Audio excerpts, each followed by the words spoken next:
Let me show you guys how to make my world famous French dip soup that I previously featured in my Halloween video.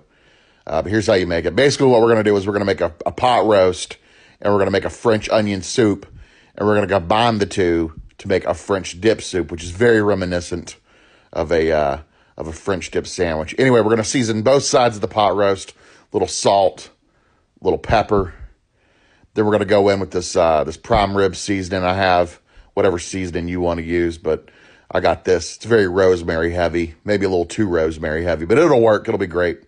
It'll be fine. Just rub it on in there. Yeah. Okay, now we got our Instapot.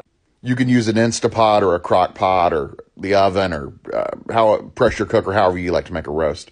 Anyway, put it down in there, and then we're going to add a little bit of red wine because she's a single mom that works real hard. Just a little bit in there. All right.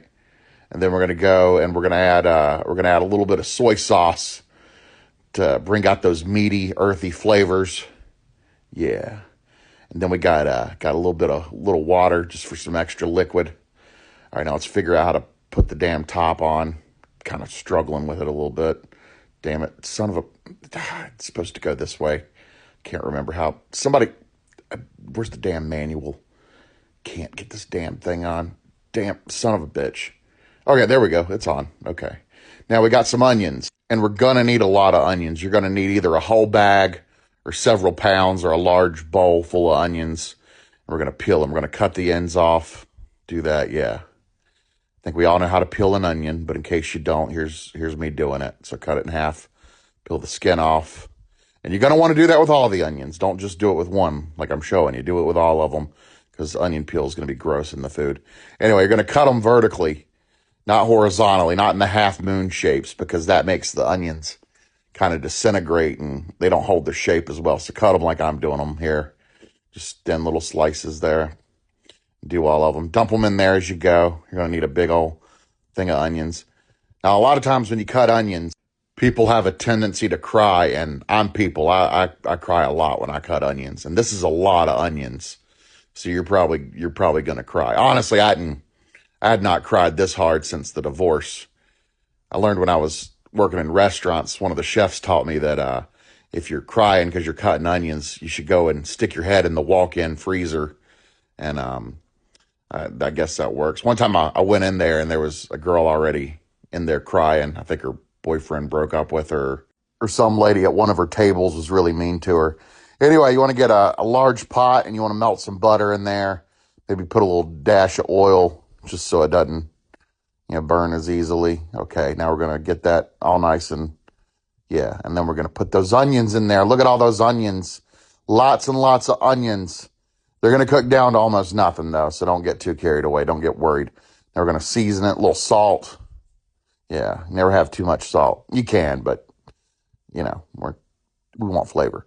So now we got pepper, and we're going to let that cook for a little while. Stir it up a little bit. All right, now these are going to cook for quite some time, probably about an hour. Now we're going to take some French bread, and we want to cut it into thin little slices, probably about like half an inch, quarter inch thick, All right, those are going to be good. Do a bunch of those. Those are going to be our croutons for the top of our soup. So we're going to take those, and we're going to make a little shallow pan of olive oil, and we're going to dip each slice in the olive oil, as so. Let them swim in there, yeah, because it's going to be really flavorful, and they're going to be real crisp and delicious. Now we're going to take them, and once we got them arranged on our baking sheet, we're going to put a little salt and pepper on top for a little pizzazz. You don't want to be all bland. You want people to think you can cook. Okay, so put them in the oven. Now back to our onions. They're starting to cook down a little bit, getting a little soft, some light color on there. Just let them keep cooking. We're going to put some dried parsley on there. Fresh would be better, but we'll deal with it. Anyway, our croutons should be done after about 20 minutes or so at a 350-degree oven. They're going to be nice and crisp. Yeah, so now back to our soup. Those onions are getting nice. They're sticking to the bottom, getting all that flavor in there. They're getting browner. Caramelization is happening. A little more butter. A little butter never hurt anybody. We're going to add some thyme. You want some thyme. Again, fresh is best, but I didn't have fresh. And honestly, Picking fresh thyme is kind of a pain in the ass. And add some garlic. Garlic is always good. Add as much as you want, really. It's your world. You're living in it. Okay. Now, after the onions have been cooking 90 minutes or so, honestly, they could go longer than this even. Put some flour in there. We're going to sort of make a roux. This is going to help thicken our soup a little bit. So mix it around in the butter and the onions until you got a nice little pasty dough. We're going to add some wine. Now, I like to think about this wine like it's a soccer mom in the carpool line, you know. You want enough to add a little pizzazz, but you don't want to get a DUI on the way home. So put that in there. Yeah, stir that in there. It's going to be nice. Look at the colors darkening. Now we're going to add some beef broth or beef stock. I added about 2 quarts. So here's the first quart. Incorporate that in. Let it get nice and, heat it up and start to thicken. All right, now we're going to go on in. And we got this other beef broth here. And that's going to add that nice liquidy, soupy element to our soup. Okay, so we got our pot roast. It should be fork tender when we take it out. It should be nice and tender like that. And we got our braising liquid that we cooked our pot roast in. Save that. We need that. We're going to pour that right in the soup. That's going to add flavor.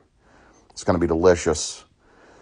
Now that I'm kind of stirring this around, it kind of looks like that time at my old apartment complex when the sewer line backed up and we had a sewer line bust.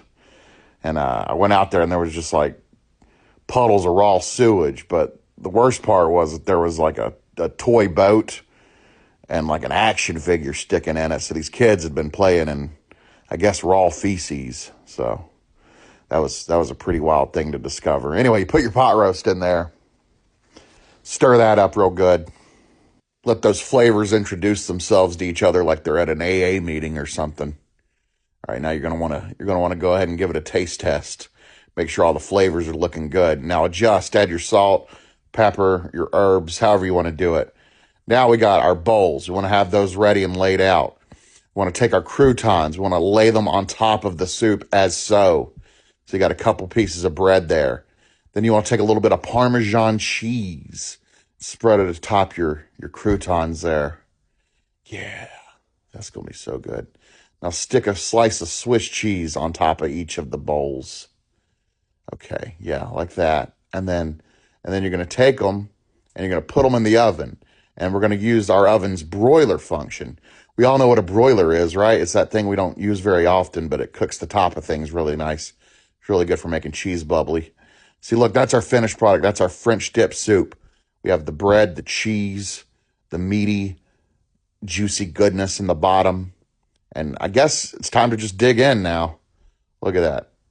Kind of hard to eat starting off because you got all that bread on top, but once the liquid sops in, it's really delicious. Oh, so good. Look at me. Yeah, that's me eating. I'm so proud of myself. I made a great soup. Hell yeah. Make it tonight.